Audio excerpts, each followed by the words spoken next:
आदाब दोस्तों, मैं हूं गालिब कुमाल और आप मुझे यूट्यूब पे देख रहे हैं। दोस्तों, अक्सर एक सवाल हमारे सामने आता रहता है कि आफ्टर लाइफ क्या है, कहाँ से आई और क्या इसकी कोई हकीकत भी है कि नहीं है।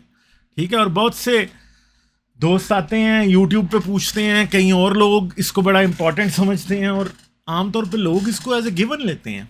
लोग समझते हैं कि किसी दूसरे शख्स को ये साबित करना पड़ेगा कि आफ्टर लाइफ नहीं होती। ठीक है, जो कि एक बड़ी ही अजीब बात है। यानी मसला ये है कि वैसे ही हमारे लोग जो हैं उनको लॉजिक का और एविडेंस का मतलब नहीं पता, जिसके बारे में मैं कई बार पहले भी बात कर चुका हूँ। कोशिश करेंगे इस पे कोई एक वीडियो टॉपिक बेस प्रॉपर बना दी जाए कि एविडेंस क्या होता है और एविडेंस की मेन चीज़ क्या होती है। ठीक है, तो पहले तो सबसे आपको ये बता दूं कि मेरा चैनल पाकिस्तान में ब्लॉक है, उसका मेन पेज ब्लॉक है, उसकी बहुत सी वीडियोस ब्लॉक्ड हैं। आप क्या कर सकते हैं, उनको देखने के लिए वीपीएन लगा सकते हैं या कंट्री चेंज कर सकते हैं। इसके साथ साथ आप इस चैनल को Patreon, buy me a coffee और पेपाल पर भी सपोर्ट कर सकते हैं, जिस तरह भी आपका दिल करे। तो हम इस टॉपिक को आज एट लेंथ कवर करेंगे कि इंसान में आफ्टर लाइफ का तस्वर कहाँ से आया और कैसे चलता रहा। तो इंसान जब एवोल्यूशन एवोल्यूशन की सीढ़ियाँ चढ़ रहा था, तो आज से कई लाख साल पहले उसका ब्रेन डेवलप होते चले जा रहा था। और सबसे जो मेजर पोर्शन जो इंसान का दूसरे जानवरों से उसे डिफ्रेंशिएट करता है ब्रेन का, उसे प्री फ्रंटल कोर्टेक्स कहा जाता है। प्री फ्रंटल कोर्टेक्स के अंदर आपकी और हमारी एनालिटिकल रीजनिंग की एबिलिटी एग्जिस्ट करती है, फ्यूचर प्लानिंग एग्जिस्ट करती है, खुद का एहसास, एक सेंस ऑफ सेल्फ एग्जिस्ट करता है। ठीक है, फिर ना सिर्फ सेंस ऑफ सेल्फ एग्जिस्ट करता है बल्कि दूसरे लोगों के जज्बात को, उनकी फीलिंग्स को, उनके इरादों को समझने की काबिलियत भी इसके अंदर ही एग्जिस्ट करती है। जो दूसरों को समझने की काबिलियत है या दूसरों के जज्बात को समझने की काबिलियत, उसे साइकोलॉजी या साइकियाट्री की ज़ुबान में कहा जाता है थ्योरी ऑफ माइंड। इंसान थ्योरी ऑफ माइंड पोजेस करता है और कुछ और प्राइमेट्स के बारे में कहा जाता है कि वो low level of theory of mind possess करते हैं। हम ये जानते हैं कि ज़मीन पे सिर्फ इंसान अभी ऐसा जानदार है जो कि थ्योरी ऑफ माइंड पोजेस करता है। थ्योरी ऑफ माइंड पे मेरा एक अलग वैसे वीडियो बनाने का भी इरादा है, जिसको मैं बनाऊंगा बाकायदा, थ्योरी ऑफ माइंड पे एक वीडियो बनाऊंगा। ठीक है, तो और दूसरी बात यह है कि आज इकलौता हम जानदार हैं इस ज़मीन के ऊपर जो कि थ्योरी ऑफ माइंड की एडवांस स्टेजेस के ऊपर है, जो कि ये समझ सकता है कि आप मेरी बात समझ के उसका मतलब क्या लेंगे। आप भी कुछ सोच रहे हैं, आप भी कुछ इरादे रखते हैं, आपके भी कुछ जज्बात हैं, आपको दुख भी होता है, आपको खुशी भी होती है, आप डिफरेंट किस्म के इमोशंस और डीप थॉट्स को एक्सप्रेस कर सकते हैं और अपनी जगह उनको आपके अंदर चल रही हैं। इस बात का एहसास मुझे है, इसे ही थ्योरी ऑफ माइंड कहते हैं। और आपको भी इस बात का एहसास है कि मुझे भी ये चीज़ें, मैं भी ये चीज़ें जानता हूँ, इसको थ्योरी ऑफ माइंड कहते हैं। ठीक है जी, तो मसला ये है कि थ्योरी ऑफ माइंड जो है ना, वो ना सिर्फ इंसानों पे अप्लाई होती है, और इंसान जो है ये समझता है, अगर आप पेट्स भी रखते हैं तो आप ये समझते हैं कि वो भी कुछ सोच रहे हैं और आप एनालाइज करने की कोशिश करते हैं, हालांकि वो उस लेवल पे नहीं सोच रहे होते। इंसान ना सिर्फ इस लेवल पे रखता है बल्कि इंसान अपने पुराने वक्त के अंदर पत्थरों से, दरख्तों से, बारिश से, बिजली से, जलजले से, हर चीज़ से थ्योरी ऑफ माइंड वाले रिजल्ट्स निकालने लगता है। तो ये बेसिकली इंसान के ब्रेन के वो स्ट्रक्चर्स जो कि थ्योरी ऑफ माइंड के लिए रिस्पॉन्सिबल हैं, वो मिस फायर करते हैं। वो उस जगह पे भी काम करने की कोशिश करते हैं जहाँ पे ये अप्लाई नहीं होती। ठीक है जी, तो ये बात तो एक अभी आपने याद रखनी है। मगर हम अगली बात की तरफ चलते हैं। आज थ्योरी ऑफ माइंड पोजेस करने वाला ज़मीन के ऊपर हम एक वाहिद जानदार है। मगर ये याद रखिए कि आज से 15, 20, 30 हज़ार साल पहले निएंडरटॉल्स भी ज़मीन पे मौजूद थे, डेनिसोवंस भी मौजूद थे, और हम और भी बहुत से जानदार ऐसे देख चुके हैं जो कि हायर ऑर्डर थिंकिंग रखते थे, जिनके ब्रेन साइजेस हमारे जितने थे, और हम जानते हैं कि जिनमें लैंग्वेज भी एग्जिस्ट करती थी। ठीक है, हाँ, कुछ मामलात में वो हमसे मुख्तलिफ हो सकते हैं, कुछ मामलात में वो हमसे पीछे भी हो सकते हैं, मगर इसका मतलब ये नहीं था कि वो थ्योरी ऑफ माइंड या हायर लेवल की थिंकिंग नहीं रखते थे। वो रखते थे। निएंडरटॉल का ब्रेन भी हम जैसा है, वो टूल्स भी बनाता था, और वो ज़मीन पे हमारे अलावा पाया जाने वाला शायद आज का सबसे इंटेलिजेंट आज तक का सबसे इंटेलिजेंट जानदार भी था। मगर मसला ये है कि इंसान को सबसे पहले, आज जब हम एविडेंस ढूंढने की कोशिश करते हैं, तो सबसे पहले हमें कब ये मिलता है कि इंसान आफ्टर लाइफ को मानता था या वो आफ्टर लाइफ में बिलीव करने लगा था। तो मुझे आपको ये बताना पड़ेगा कि मज़हबों के भी पैदा होने से, जो आज के ऑर्गेनाइज रिलीजन आप मान रहे हैं, जो बड़े बड़े दुनिया के मज़हब हैं, इनके आने से बहुत पहले ही इंसान जो है वो आफ्टर लाइफ को मान रहा था। कैसे पता चलता है? उस वक्त की कोई रिटर्न आप तक और मुझ तक कोई रिटर्न चीज़ नहीं आती। हम नहीं जान सकते कि उस वक्त के लोग असल में क्या ज़ुबान बोलते थे, या वो आपको और मुझे किसी भी तरह से कुछ बता सकते हैं। मगर हम ये जानते हैं कि आज से 1 लाख साल पहले भी हमें ऐसी कब्रें मिलती हैं जहाँ पर डिफरेंट ह्यूमन इंडिविजुअल्स को दफन किया गया, और दफन करते हुए उनके ज़िंदगी में जो उनके टूल्स वगैरह थे वो उनके साथ ही दफन किए गए हैं। ना सिर्फ उनके टूल्स दफन किए गए हैं, आज से 50,000 साल पहले तो फिर ऐसा भी हुआ है कि ग्रेव गुड्स मिलते हैं। ग्रेव गुड्स का मतलब है कि कुछ ऐसी चीज़ें कब्र में मरने वाले के साथ दफनाई जाती हैं जिसका ये समझा जाता है कि ये इसकी आफ्टर लाइफ में इसके काम आएंगी। जैसे कि तकरीबन मिडल ईस्ट के इलाके में जहाँ आज इसराइल है, वहाँ पे ऐसी कब्रें मिली हैं जहाँ पे बच्चों के साथ हिरन की कुछ हड्डियाँ हमेशा दफन की जाती थी। ठीक है, डियर एंटलर्स जो थे, उसके सींग, वो दफन किए जाते थे बच्चों के साथ। और ऐसे लगता है कि कई बार कोई जानवर मार के भी साथ उसके दफन किया जाता था। शायद उसे आफ्टर लाइफ का फूड दे के भेजा जाता था, या उनकी कोई सिग्निफिकेंस थी जिस वजह से रखा जाता था उनके साथ। ठीक है, और बहुत सी और खाने पीने की चीज़ें। शिकारी कोई मर गया तो उसके शिकार का सामान, मतलब उसका भाला, उसका तीर, कमान, कोई ऐसी चीज़ें उसके साथ रख दी जाएंगी। कुछ कपड़े रख दिए जाएंगे जो कि उस टाइम होते थे चमड़े के। कुछ खाने पीने की चीज़ें, कुछ फूल रखे जाएंगे जिनका पोलन भी कब्रों में डिस्कवर हुआ है। तो उससे ये पता लगता है कि कब्रों पे फूल रखने की रवायत जो है वो बहुत पुरानी है, बल्कि कब्रों में अंदर 7 फूल दफन किए जाते थे। तो उससे हमें ये पता लगता है कि ना तो सिर्फ इंसान में आज से 1 लाख साल पहले इंसान को दफन कर रहा था, अपने प्यारों को। ठीक है, और ना सिर्फ ये, बल्कि इंसान क्या कर रहा था कि मरने वालों के साथ मुख्तलिफ चीज़ें भी रख रहा था, जिससे ये सिग्निफिकेंस पता चलती है कि वो ये समझ रहा था कि मरने वालों की आफ्टर लाइफ है। ठीक है, और ये क्या वक्त था? ये वो वक्त था आज से 50-60 हज़ार साल पहले, जब ज़मीन के ऊपर बहुत से और होमिनिड स्पीशीज़ फिर रहे थे। ठीक है, और इंसान अपने मुर्दे दफन कर रहा था। सही है। दूसरी बात यह है कि उस टाइम इंसान की मुकम्मल पॉपुलेशन ज़मीन पे शायद 1-2 मिलियन होमोसेपियंस से ज़्यादा नहीं होती थी, बहुत ही कम होती थी। ठीक है, क्योंकि ना तो एग्रीकल्चर था, ना कोई चीज़ों को डील करने का कोई तरीका था। इंसान शिकारी था, वो जो जानवर मारता था वो खाता था।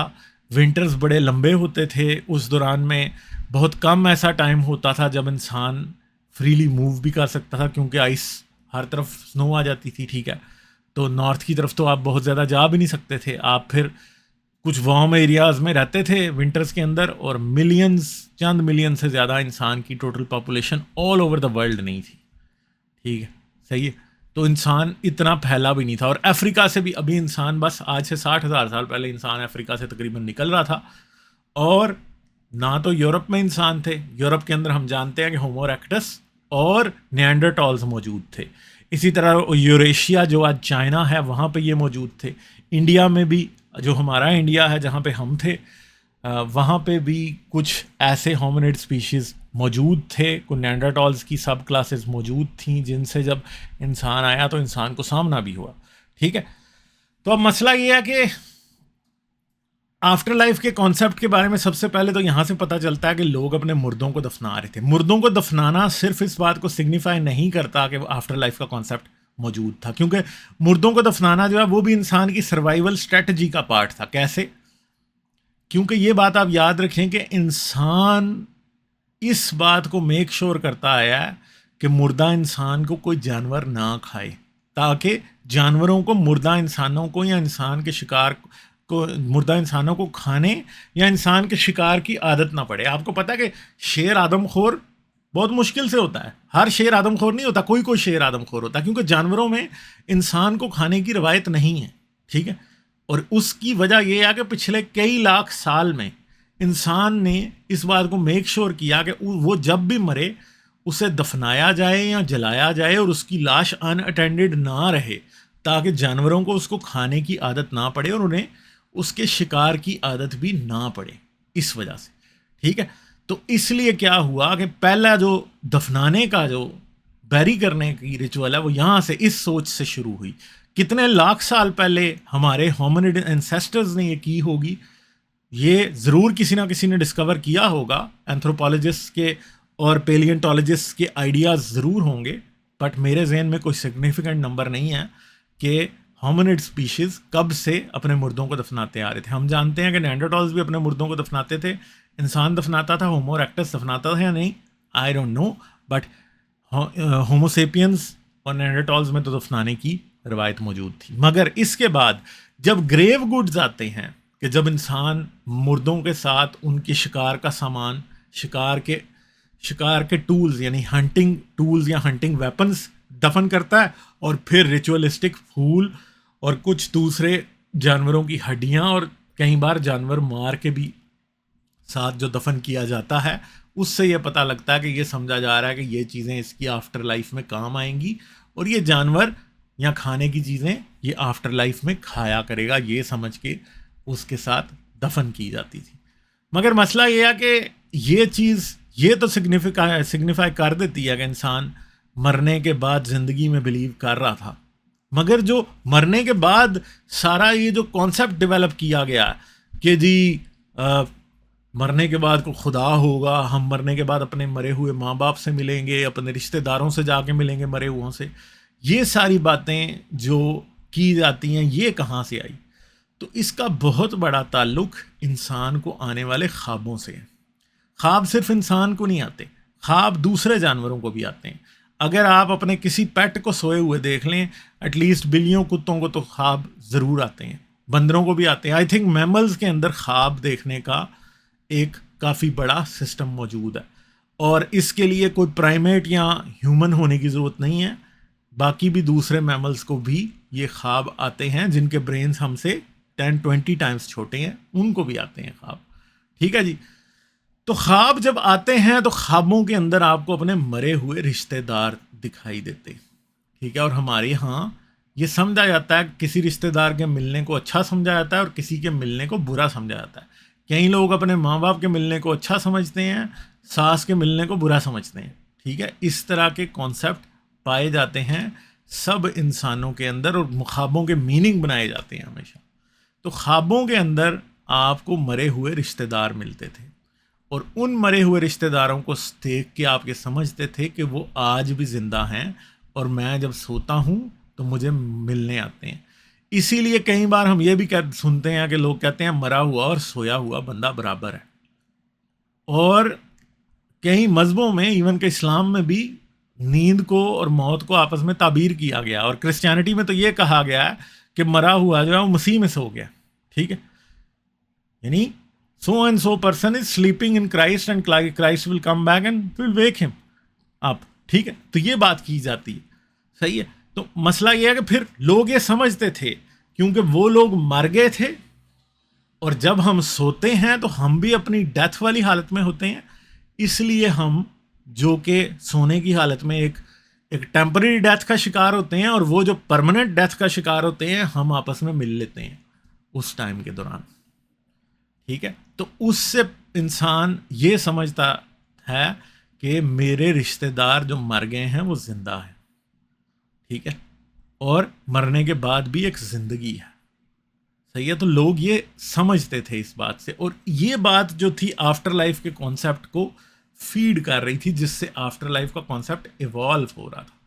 और फिर जब इंसान ने ये चीज़ लगा ली, तो इंसान जाहिर बात है कि अगर उसको इतना सा सिरा मिले तो उसे फिक्शनलाइज करता है, हमेशा उसके अंदर मिर्च मसाले लगा के खुद स्टोरियाँ बनाता है।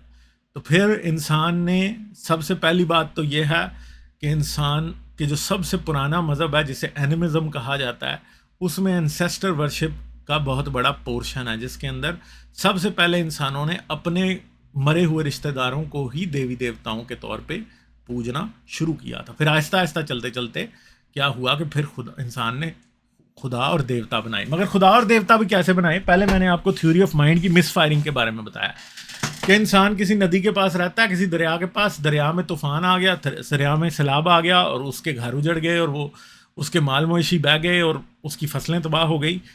तो वो समझता था कि जो स्पिरिट है रिवर की वो मुझसे नाराज़ है। बारिश नहीं हो रही तो बारिश की स्पिरिट जो है वो मुझसे नाराज़ है, ठीक है। अगर कोई और मसला है तो फलां स्पिरिट मुझसे नाराज़ है, ठीक है। तो ये स्पिरिट्स के तौर पे पहले देवी देवता और खुदा ईजाद किए गए थे कि इंसान ने ये सोचा कि दरिया मुझे पानी नहीं दे रहा, दरिया खुश्क हो गया, तो दरिया के देवता से या स्पिरिट से दुआ करने लग गया, क्योंकि वो ये समझता था कि जिस तरह वो हर एक चीज़ के बारे में इंटेंशन रखता है कि अगर मेरा बाप मुझसे नाराज़ है तो मुझे फ़ायदा नहीं देगा, जब वो शिकार करके लाएगा तो मुझे उसमें से हिस्सा नहीं देगा। मेरा भाई मुझसे नाराज़ है तो शिकार करके लाएगा तो मुझे हिस्सा नहीं देगा, ठीक है। तो यही चीज़ें इंसान ने दरियाओं से, दरख्तों से, नदी नालों से, पहाड़ों से, आसमान से, ज़मीन से, सब चीज़ों से एसोसिएट कर ली। और जो सबसे पुराने मज़हब हैं जैसे एनिमिज़म है, उनके अंदर सब चीज़ों के साथ स्पिरिट एसोसिएट की जाती है, रूहें एसोसिएट की जाती हैं कि हर चीज़ की अपनी फीलिंग है, ठीक है। फिर कई और कॉन्सेप्ट्स हैं जो एग्जिस्ट करते हैं कि हर चीज़ में एनर्जी है। ये जो हर चीज़ में एनर्जी वाला कई मज़हब इस चीज़ को जो मानते हैं वो भी बेसिकली उसी पुराने प्रिमिटिव थ्योरी ऑफ माइंड की मिस फायरिंग है कि जब आप समझते हैं कि जब जो इमोशन इंसानों से एसोसिएट किए जा सकते हैं वो बाकी की तमाम चीज़ों से भी एसोसिएट किए जा सकते हैं। तो फिर क्या हुआ, थ्योरी ऑफ माइंड की मिस फायरिंग की वजह से आपको खुदा का कॉन्सेप्ट मिल गया कि आप ये समझने लगे कि ये देवी देवता हैं, और आहिस्ता आहिस्ता फिर पॉलिटिकल इंटरफेरेंस और सिविलाइजेशन और एग्रीकल्चर और लोगों के इकट्ठे रहने की वजह से गॉड का पर्पस जो है वो बदलने लगा। पहले देवी देवता शायद पहाड़ों और दरियाओं और इन चीज़ों के खुदा और होते थे, मगर जब इंसान ने एग्रीकल्चर शुरू किया और उसने शहर बसाए और उन शहर में बड़े अमीर लोग रहते थे, सोना चांदी होता था और फसलों के गोदाम होते थे और बहुत ज़्यादा दौलत होती थी और उनके थ्रू हर जगह को दूसरी जगहों को कंट्रोल किया जाता था। तो फिर उन्हीं शहरों पर जब हमले होने लगे, हमला आवर आने लगे या ये जाके किसी पे हमला करने लगे, जंग जब एक पेशा बन गया तो फिर क्या हुआ कि फिर जंग से रिलेटेड खुदा भी सामने आने लगे। जैसे कि एक बात की जाती है कि यहूदियों का खुदा भी जंग करने वाला खुदा था, मुसलमानों का खुदा भी जंग करने वाला खुदा था, ठीक है। इसी तरह हिंदुओं के देवी देवताओं की जंगें, उनकी महाभारत और फलां ढमकां किन किन के किस्सों में बेशुमार लिखी गई हैं। ये सब खुदा जो कि जंगजू खुदा थे, जो बड़ी बड़ी जंगें लड़ते थे, जिनका बड़ा गज़ब होता था, जो खुदा जंग में किसी के साथ लड़ता था, वो सब खुदा असल में एग्रीकल्चरल रेवोल्यूशन और रीसेंट सिविलाइजेशन के शुरू होने के बाद हुए। मैं सिविलाइजेशन को रीसेंट इसलिए कह रहा हूँ कि इंसान की बाकी की तारीख़ तो लाखों साल पुरानी है, मगर इंसान की एग्रीकल्चरल रेवोल्यूशन के बाद आने वाली सिविलाइजेशन की हिस्ट्री तकरीबन 5 से 6 हज़ार साल पुरानी भी नहीं है, ठीक है। दुनिया की सबसे पहली सिविलाइजेशंस मेसोपोटामिया के अंदर और इंडस वैली सिविलाइजेशन और ये सारी जो है चंद हज़ार साल पुरानी है, इससे ज़्यादा नहीं। तो क्या हुआ, थ्योरी ऑफ माइंड मिसफायर हुई तो खुदा बना, ठीक है। ख्वाबों की वजह से आफ्टर लाइफ का कॉन्सेप्ट आया, और जब इन दोनों कॉन्सेप्ट्स की आपस में मैरिज कराई गई तो फिर हमें एक ऐसा खुदा मिला जो कि मौत के बाद भी जिसका गुस्सा नहीं ख़त्म हो रहा, बल्कि मौत के बाद आने वाली ज़िंदगी का वो आपको और मुझे डरावा दे रहा है कि तुम अगर ज़िंदगी में मेरी मर्ज़ी के मुताबिक नहीं चलोगे तो मैं तुम्हें क्या करूँगा, हमेशा की जहन्नम में जलाऊँगा, या मेरी मर्ज़ी के मुताबिक चलोगे तो तुम्हें जन्नत में औरतें दूंगा जिनके साथ तुम हमेशा तक लगे रहोगे, ठीक है। तो ये चीज़ें आहिस्ता आहिस्ता डेवलप होती चली गई और इनकी वजह से इंसान ने फिर इन चीज़ों को मज़ीद इवॉल्व कराया। कॉन्सेप्ट एक मज़हब से दूसरा मज़हब, दूसरे से तीसरा मज़हब, तीसरे से चौथा मज़हब बनते चले गए, और हर मज़हब के साथ थोड़े थोड़े वही कॉन्सेप्ट जो कि इंसान की बड़ी प्रिमिटिव हिस्ट्री से, इंसान के डीप एंथ्रोपोलॉजिकल हिस्ट्री से इंसान के साथ आ रहे हैं, उन्होंने मुख्तलिफ़ शक्लें इख्तियार की और आखिरकार आपके पास आखिरत के वो तसव्वुर बने और खुदा के वो तसव्वुर बने जो आज दुनिया में मौजूद हैं। मगर ये याद रखें कि ये सब इंसान की एवोल्यूशन और इंसान की कॉग्निटिव डेवलपमेंट का हिस्सा थे, ठीक है। और इंसान एक बहुत लंबे अरसे तक इन बातों को नहीं समझता था, मगर पिछली चंद सदियों के दौरान इंसान समझने लगा कि इंसान अपनी डीप हिस्ट्री में बहुत सी चीज़ों को क्यों बनाता आया है और क्यों इंसान किसी चीज़ को आज भी उसमें बिलीव करता है। तो आफ्टर लाइफ बेसिकली हम जानते हैं कि इंसान की एवोल्यूशनरी हिस्ट्री का एक हिस्सा है, और इंसान जो कि बहुत पुराने वक्तों में अपनी खुद की बायोलॉजी और अपनी एवोल्यूशन और अपनी साइकेट्री और साइकोलॉजी को नहीं समझता था, वो नहीं जानता था कि उसने देवी और देवता खुद ही बनाए, उसने आफ्टर लाइफ खुद ही बनाई है।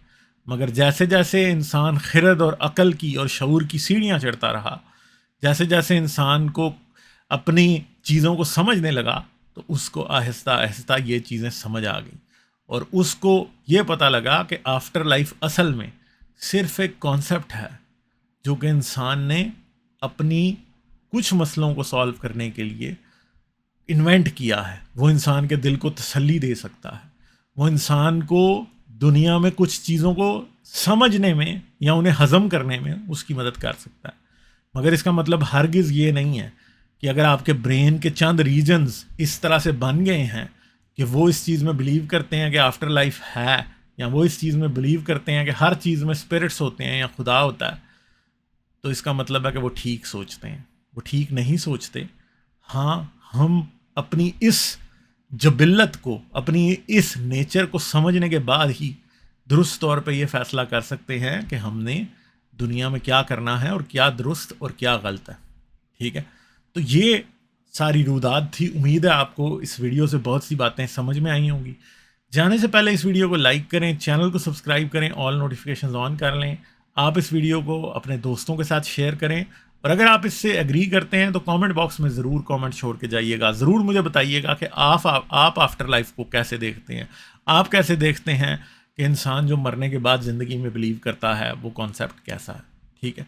तो अपना बहुत सा ख्याल रखें। मैं आपसे फिर मिलूंगा। आदाब। इस वीडियो के आखिर तक मेरे साथ रहने का बहुत बहुत शुक्रिया। जाने से पहले इस वीडियो को सोशल मीडिया पे शेयर कर दें ताकि ये मैसेज और लोगों तक भी पहुंच जाए। इसके साथ साथ आप इस चैनल को पेपॉल, पेट्रियन और बाय मी अ कॉफी तीनों प्लेटफॉर्म्स पे सपोर्ट कर सकते हैं। इन तीनों प्लेटफॉर्म्स के लिंक इस वीडियो के डिस्क्रिप्शन में है।